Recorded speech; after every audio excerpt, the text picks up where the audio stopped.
Bonjour, chers frères et sœurs en Jésus.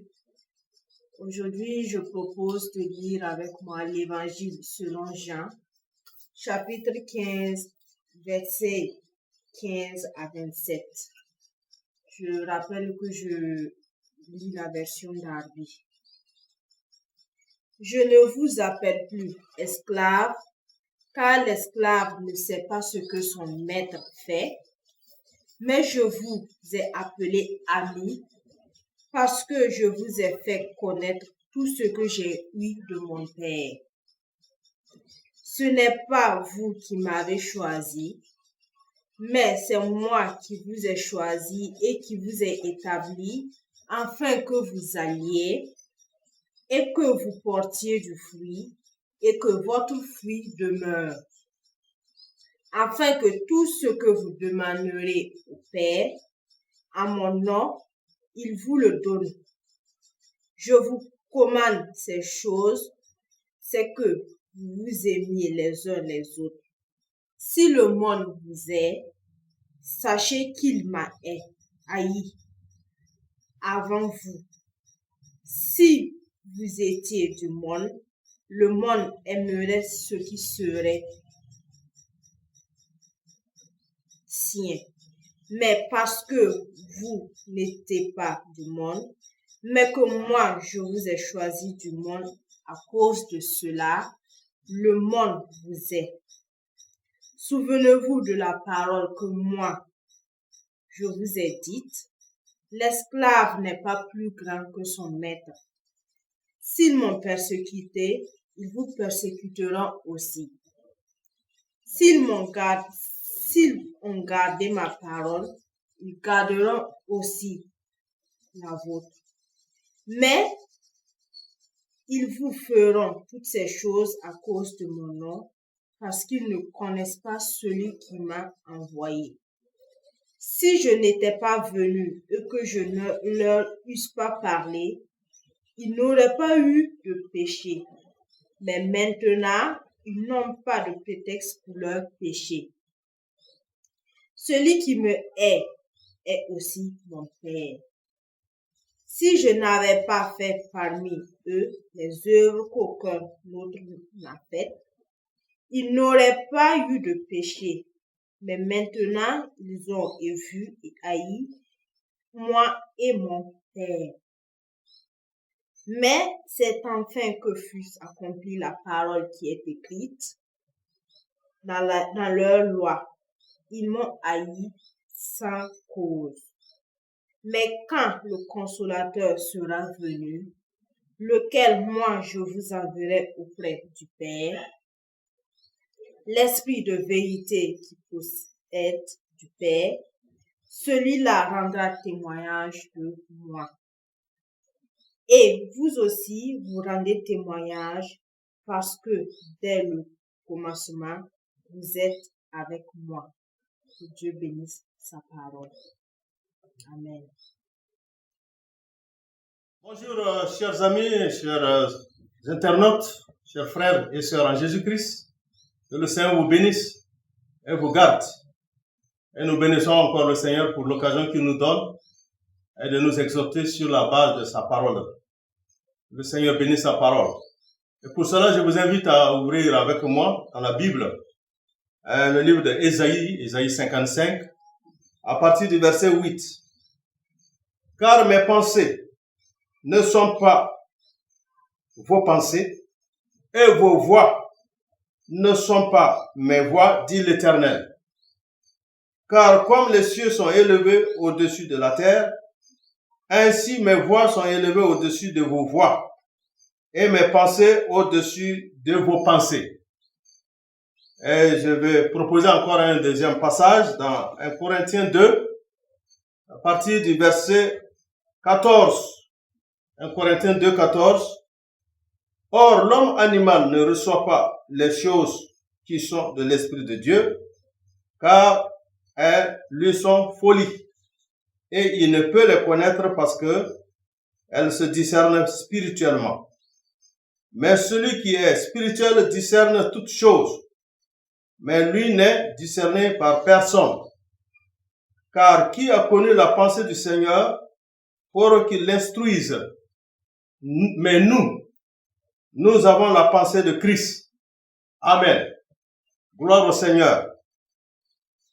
Ce matin, nous voulons nous exhorter sur la base de la parole de Dieu sur un thème qui nous interpelle très fort. Les buts de Dieu sont-ils les nôtres? C'est ça le thème. Est-ce que les buts de Dieu sont également les nôtres? Parce que Dieu travaille toujours dans un but bien défini. Et il est important pour nous de savoir quel est ce but dans l'époque actuelle. Dans une époque précédente, les actions de Dieu étaient orientées vers un peuple particulier, bien sûr Israël, qui était le centre de ses voies envers la terre. Il avait fait connaître à Israël ses justes exigences envers l'homme et exercer sur lui sa discipline, en manifestant à la fois sa justice et sa grâce. Il lui avait annoncé la venue du Messie, qui amènerait la bénédiction sur toute la terre. Aujourd'hui, Dieu fait quelque chose d'incomparablement élevé. Il s'est révélé dans la personne de son Fils, venu en chair. Et quand nous regardons Hébreux 1, à partir du verset 1, Dieu ayant autrefois, à plusieurs reprises et à plusieurs manières, parlé au Père par les prophètes, verset 2, à la fin de ces jours-là, il nous a parlé dans le Fils, qu'il a établi héritier de toutes choses, par lequel aussi il a fait les mondes, qui, étant le resplendissement de sa gloire et l'empreinte de sa substance, et soutenant toutes choses par la parole de sa puissance, ayant fait par lui même la purification des péchés, il s'est assis à la droite de la majesté dans les hauts lieux. Amen. J'ajoute un autre passage encore. 2 Corinthiens 5, verset 19. Dieu était en Christ, réconciliant le monde avec lui-même, ne leur imputant pas leurs fautes et mettant en nous la parole de la réconciliation. Jésus a été maltraité, rejeté. Ainsi, l'homme a montré son état d'inimitié complète contre Dieu, au moment où l'œuvre merveilleuse de la rédemption a été accomplie. Amen. Mais si l'homme a rejeté et crucifié Christ, alors Dieu l'a ressuscité et l'a fait asseoir à sa droite dans les lieux célestes. Comme conséquence de cette élévation de Jésus-Christ dans le ciel, le Saint-Esprit est descendu sur la terre pour accomplir les plans d'amour et de grâce qui étaient dans le cœur de Dieu dès avant la fondation du monde. Il ne s'agit pas seulement du salut des âmes, bien que cela ait toute son importance, mais du rassemblement d'un peuple pour Dieu. Amen. C'est ça que je vais en venir. Le souverain sacrificateur Caïphe, sans se rendre compte de la portée de ses paroles, a prophétisé que Jésus allait mourir pour la nation, c'est-à-dire la nation juive, et non pas seulement pour la nation, mais aussi pour rassembler en un les enfants de Dieu dispersés. Je vais lire maintenant dans Jean 11. Ce propos de Caïphe. Jean 11, verset 49. Et l'un d'entre eux, appelé Caïphe, qui était souverain sacrificateur, cette année-là, leur dit, vous ne savez rien, ni ne considérez qu'il nous est avantagé qu'un seul homme meure pour le peuple et que la nation entière ne périsse pas. Verset 51. Or, il ne dit pas cela de lui-même, mais étant souverain sacrificateur cette année-là, il prophétisa que Jésus allait mourir pour la nation.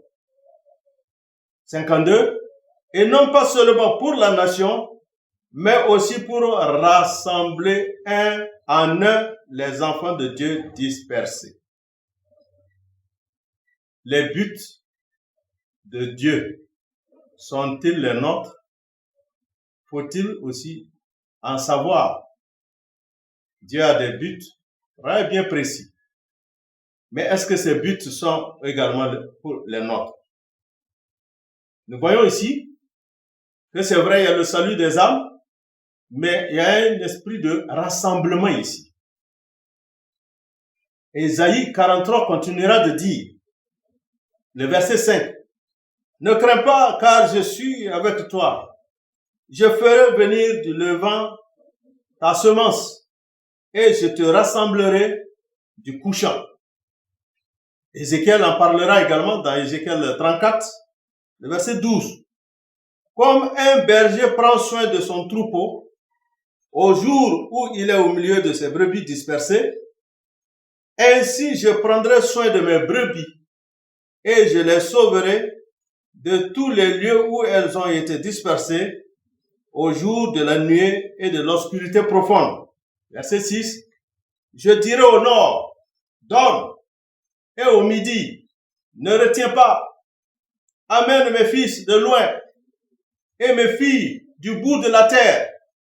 Chacun qui est appelé de mon nom et que j'ai créé pour ma gloire, que j'ai formé, oui, que j'ai fait. » Quand nous voyons ces passages, nous comprenons que c'est vrai, ça fait allusion aux Juifs croyants de la diaspora qui se rassembleraient dans la terre promise pour prendre part au royaume de Dieu. Aussi, dans un sens plus large, cela anticipait la mission auprès des païens. Amen. Gloire au Seigneur. C'était une chose tout à fait nouvelle qui ne pouvait pas avoir lieu avant la venue du Saint-Esprit. Puisque avant l'accomplissement de l'œuvre de la rédemption et de la venue du Saint-Esprit sur la terre, il n'y avait pas eu de rassemblement en un. Il n'y avait pas de tête dans le ciel à laquelle les croyants puissent être unis. Cette union avec Christ ne pouvait pas exister lorsqu'il était ici-bas. Elle ne pouvait être établie avec personne tant qu'il n'était pas entré dans la mort et n'avait pas accompli l'œuvre de la rédemption.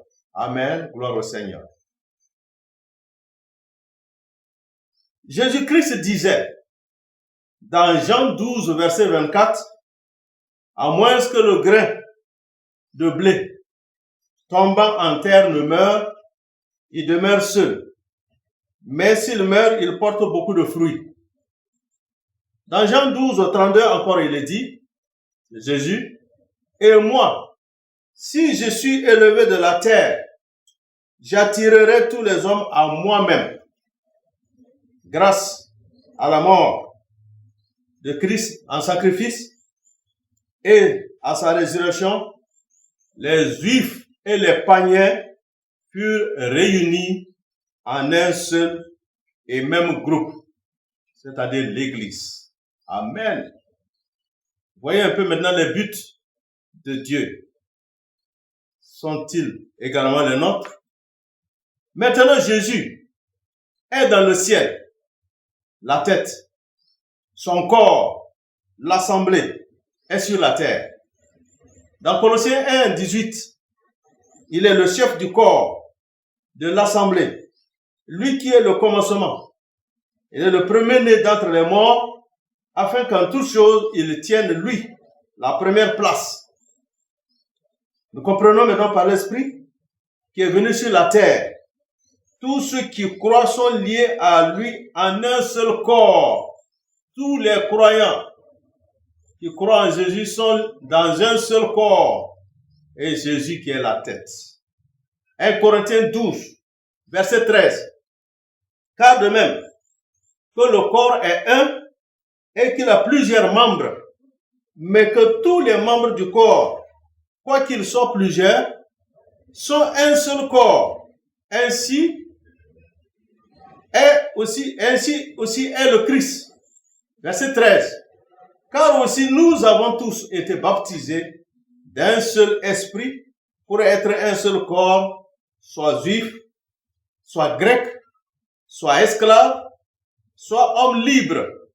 Et nous avons tous été abreuvés par l'unité d'un seul esprit. Amen, amen, amen. Voilà le travail actuel de Dieu.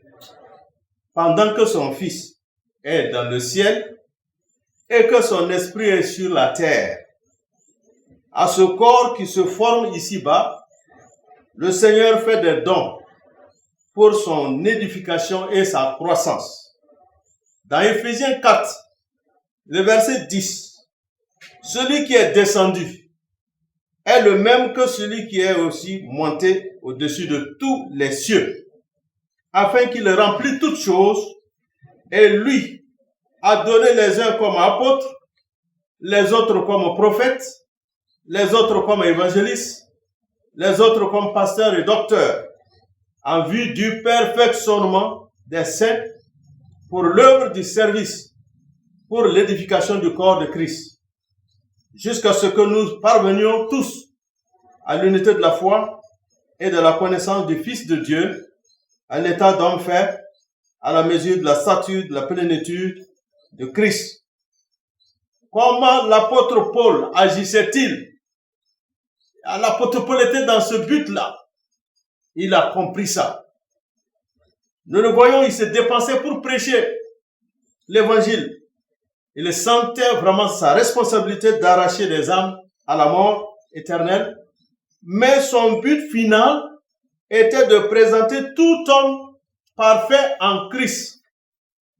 Dans Colossiens 1, le verset 28, il va dire, lequel nous annonçons, c'est-à-dire Jésus nous annonçons, exhortant tout homme et enseignant tout homme en toute sagesse, afin que nous présentions tout homme parfait en Christ. À quoi aussi je travaille, combattant selon son opération qui opère en moi avec puissance. Donc nous voyons le grand combat de l'apôtre Paul. Et nous le voyons aussi encore par rapport aux croyants de Colosse et de Laodicée. Il le dira dans Colossiens 2, verset 1. Car je veux que vous sachiez quel combat j'ai pour vous et pour ceux qui sont à Laodicée et tous ceux qui n'ont point vu mon visage en la chair. Verset 2. Afin que leur cœur soit consolé, étant unis ensemble dans l'amour et pour toutes les richesses de la plénitude, de la pleine certitude d'intelligence pour la connaissance du mystère de Dieu. Amen. Verset 3. Dans lequel sont cachés tous les trésors de la sagesse et de la connaissance. L'apôtre Paul dira encore dans 2 Timothée, chapitre 2, verset 10. C'est pourquoi j'endure tout pour l'amour des élus, afin que eux aussi obtiennent le salut qui est dans le Christ Jésus, avec la gloire éternelle. Donc nous voyons l'apôtre Paul, il suivait vraiment les traces de Jésus-Christ.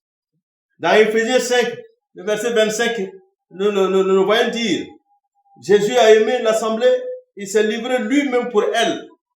Vous voyez, seul Christ pouvait faire l'expiation des péchés, et c'est bien clair.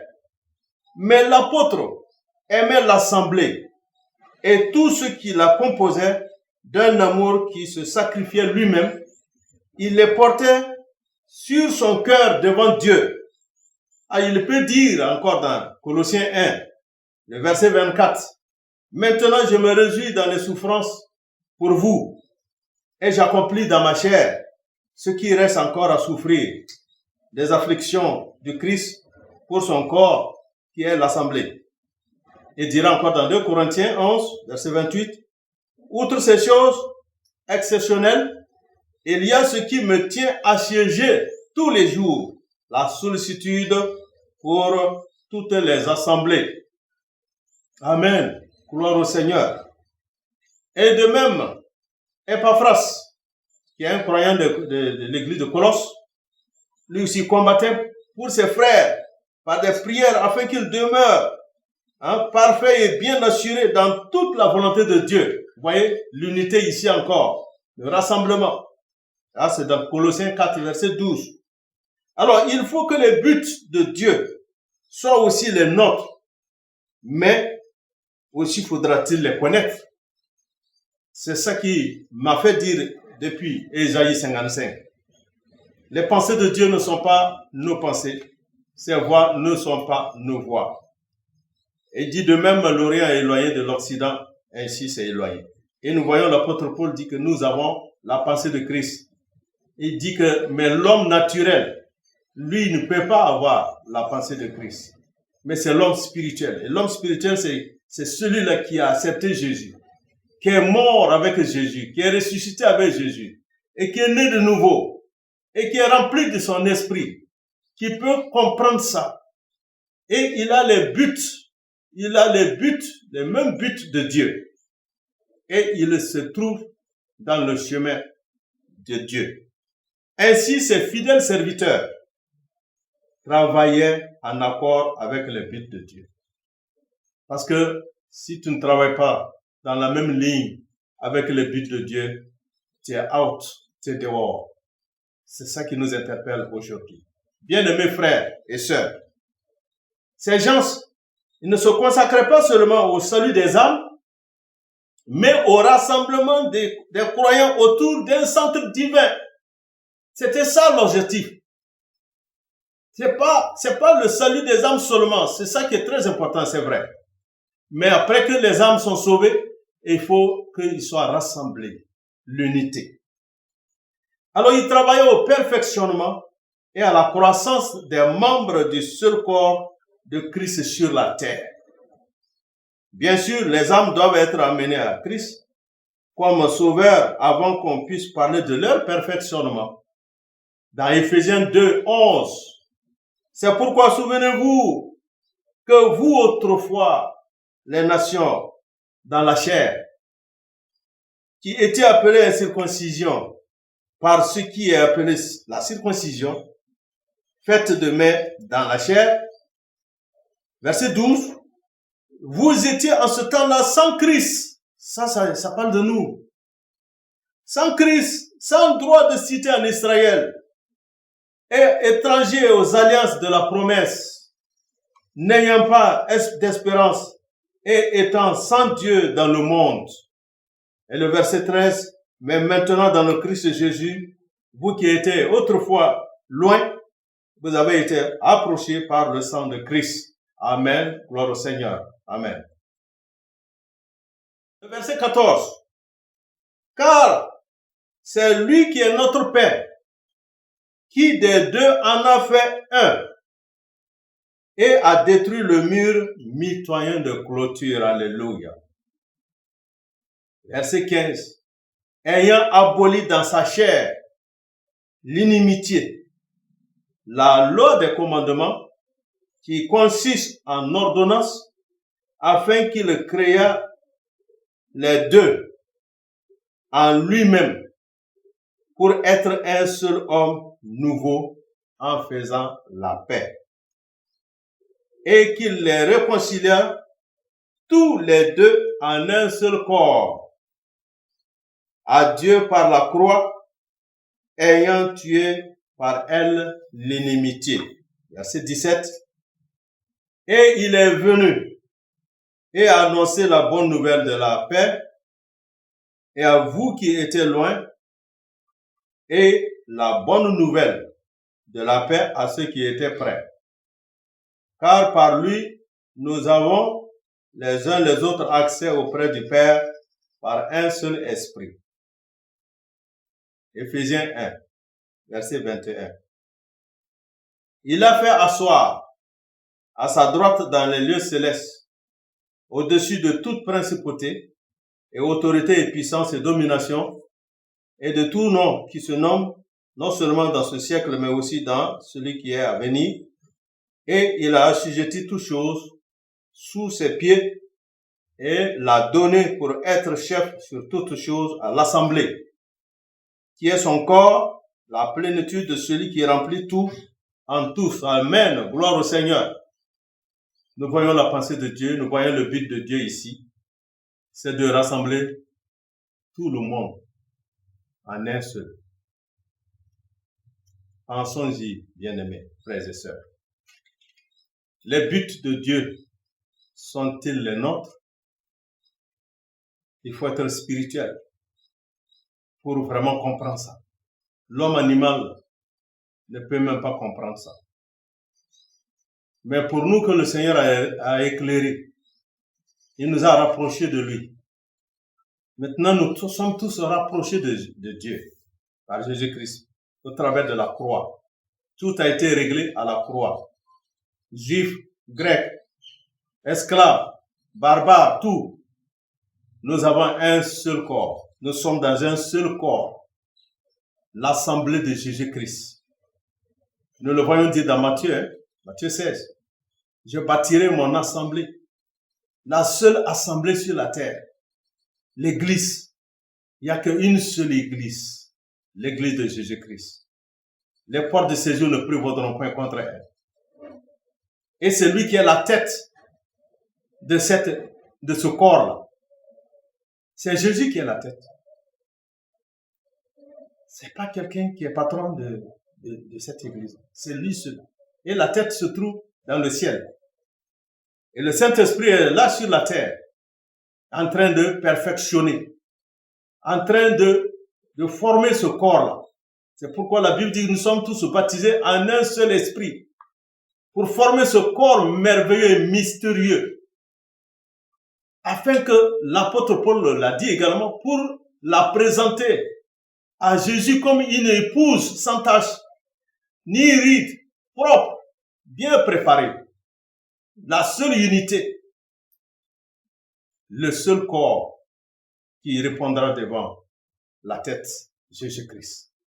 Et ce corps, il peut l'appeler aussi son épouse. Oui, nous sommes l'épouse. Bien préparée, on doit être préparé pour être présenté à notre époux. Amen. C'est ça, cette unité-là. C'est ça le but. Et quand nous comprenons ce but, nous savons maintenant ce qu'il faut faire. C'est ton perfectionnement. C'est vraiment ce que chacun doit se trouver dans ce corps-là. Chacun doit se trouver vraiment sain, agréable, vraiment né de nouveau, sauvé véritablement. On ne parle pas vraiment de ces soi-disant chrétiens aujourd'hui qu'on voit, qui sont toujours charnels, mondains, à donner à toutes sortes d'hérésies. Amen. Gloire au Seigneur. Amen. Voilà, bien aimé, nous comprenons. Par là, les buts de Dieu sont-ils les nôtres? Que Dieu nous interpelle ici, quand nous voyons depuis le premier moment, nous voyons comment Isaïe a parlé du rassemblement de ce peuple d'Israël qui est dispersé. Ézéchiel aussi en a parlé. Mais nous voyons maintenant, dans notre époque actuelle, comment Hébreu 1 l'a dit également. Dieu nous a parlé par son Fils. Dieu lui-même est descendu dans son Fils pour réconcilier le monde avec lui-même, n'imputant pas les péchés. C'est pour former un seul corps. Ce corps, l'unité, juif comme grec. Nous avons vu le plan de Dieu au début, Israël. Mais Dieu est venu maintenant pour vraiment, il n'y a plus de clôture encore. À la croix, il a tout enlevé, toutes ces séparations. Nous devenons tous un seul peuple. Tous doivent venir à Jésus-Christ, juifs, grecs, esclaves, doivent se trouver en Jésus-Christ pour former un seul corps, l'Église. Amen. C'est ça. Nous sommes interpellés à cela. puisses-tu vraiment comprendre dans ce sens le but de Dieu. L'apôtre Paul a compris ça. Tous les apôtres ont compris. C'est pourquoi ils se battaient pour cette unité. L'Église n'est pas divisée. Il n'y a pas plusieurs corps. Non, il y a un seul corps de Jésus-Christ. Et tous se travaillent par rapport à cette unité. Le Saint-Esprit aidant, c'est lui qui est venu, il prépare ce corps-là pour vraiment le présenter à son patron qui est la tête, Jésus-Christ lui-même. C'est pour lui l'Église. L'Église n'appartient pas à qui que ce soit. Tout ce que Éphésiens 4 dit, les évangélistes, les pasteurs, les docteurs, ce sont des instruments que Dieu a placés dans ce corps pour pouvoir le perfectionner par l'enseignement, mais pas pour s'en approprier. Non, l'Église n'appartient pas à un pasteur ni à qui que ce soit. Elle appartient à Jésus-Christ. Et tous sont des serviteurs, sont des instruments que Dieu utilise. Ça, nous devons comprendre. Vraiment que Dieu bénisse la compréhension de tout un chacun, la foi de tout un chacun.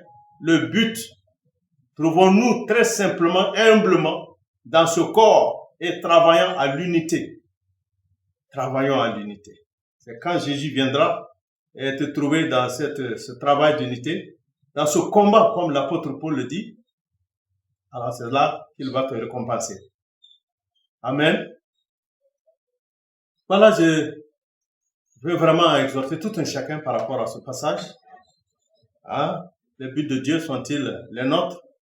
Que chacun vraiment puisse vraiment travailler dans ce sens. Que Dieu vous bénisse et que vraiment sa grâce et son amour soient le partage de tout un chacun, marchant très humblement, comme Jésus lui-même a été tellement humble. Oui, nous voyons son humilité, son amour, oui, pour former ce corps-là. Il dira quelque part encore, attention, c'est l'Esprit de Dieu qui vous a placé, qui vous a établi sur l'œuvre. C'est pas pour quelqu'un. C'est l'œuvre de Jésus, c'est l'œuvre du Seigneur, du Père. Mais vous êtes simplement des instruments que l'Esprit de Dieu a établis pour pouvoir paître les troupeaux. Les troupeaux ne vous appartiennent pas. Le troupeau appartient à Jésus-Christ, c'est le troupeau de Jésus. Il travaille à son unité. Nous le voyons dans Jean 17, il en parle. Nous le voyons parler de cette unité-là. Afin qu'il soit un comme nous, lui il est un avec le Père. C'est là que nous devons nous trouver. Vraiment que Dieu bénisse tout un chacun. Et que la grâce, et que la paix, et que l'amour du Père accompagne la vie de tout un chacun. Au nom de son Fils Jésus-Christ. Amen. Amen.